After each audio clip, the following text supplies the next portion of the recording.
Sydney cricket ground, এই মাঠেই একদিন গ্যালারিতে বসে এক আকাশ পরিমাণ স্বপ্ন মাথায় নিয়ে টেস্ট ক্রিকেট দেখেছিলেন এক কিশোর। সেই কিশোর পরবর্তীতে সেই সাদা কালো স্বপ্নে রং দিয়েছেন। অস্ট্রেলিয়ার হয়ে এই সিডনিটায় মাতিয়েছেন বহুবার।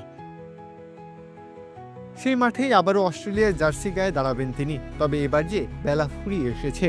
অস্ট্রেলিয়ার ব্যাগি গ্রিন জার্সিতে বিদায়ের ঘোষণা দিয়েছেন উসমান খাজা। চলতি অ্যাশেজ সিরিজে ইংল্যান্ডের বিপক্ষে পঞ্চম ও শেষ টেস্টই হবে তার আন্তর্জাতিক ক্যারিয়ারের শেষ অধ্যায়। ১৫ বছরের আন্তর্জাতিক ক্যারিয়ারের ইতি টানতে গিয়ে খাজার কণ্ঠে ধরা পড়ল শুধু বিদায়ের ভার নয়, বরং দীর্ঘ লড়াইয়ের গল্পও। তিনি বলেন, আমি পাকিস্তান থেকে আসা এক গর্বিত মুসলমান, যাকে বলা হয়েছিল সে কখনো অস্ট্রেলিয়ার হয়ে খেলতে পারবে না, অথচ আজ আমাকে দেখো। এই একটি কথাতেই যেন ধরা পড়ে তার জীবনের পুরো সংগ্রাম, প্রত্যাখ্যান আর ফিরে আসার গল্প। বাইরের দেশে জন্ম নেওয়ায় অস্ট্রেলিয়ার হয়ে না খেলতে পারার কথা শোনা থেকে অস্ট্রেলিয়ার জার্সি গায়ে বিশ্ব মাতানোর গল্প।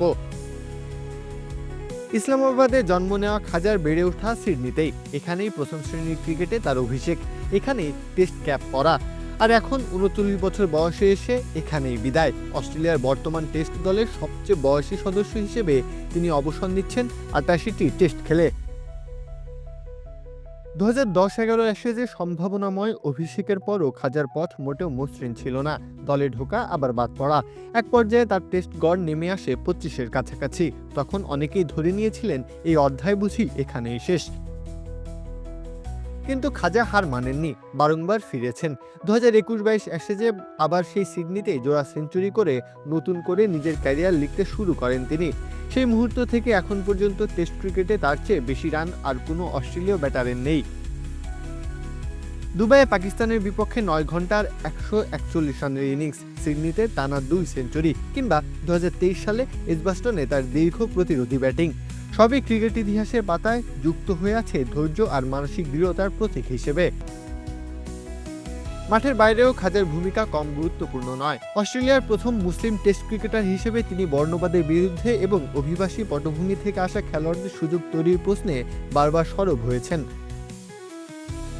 বিদায়ের প্রাক্কালে খাজার চাওয়াটা খুব সাদাসিধে। আমি চাই মানুষ আমাকে একজন বিনয়ী ক্রিকেটার হিসেবে মনে রাখুক, যে মাঠে নেমে সবাইকে আনন্দ দেওয়ার জন্য চেষ্টা করেছে কেবল। যে মঞ্চ একসময় তাকে জানিয়েছিল তুমি এখানে নও, সেই মঞ্চকেই এবার স্বেচ্ছায় শেষ অভিবাদন জানাবেন উসমান খাজা। প্রত্যহ কাব্য, খেলা ৭১।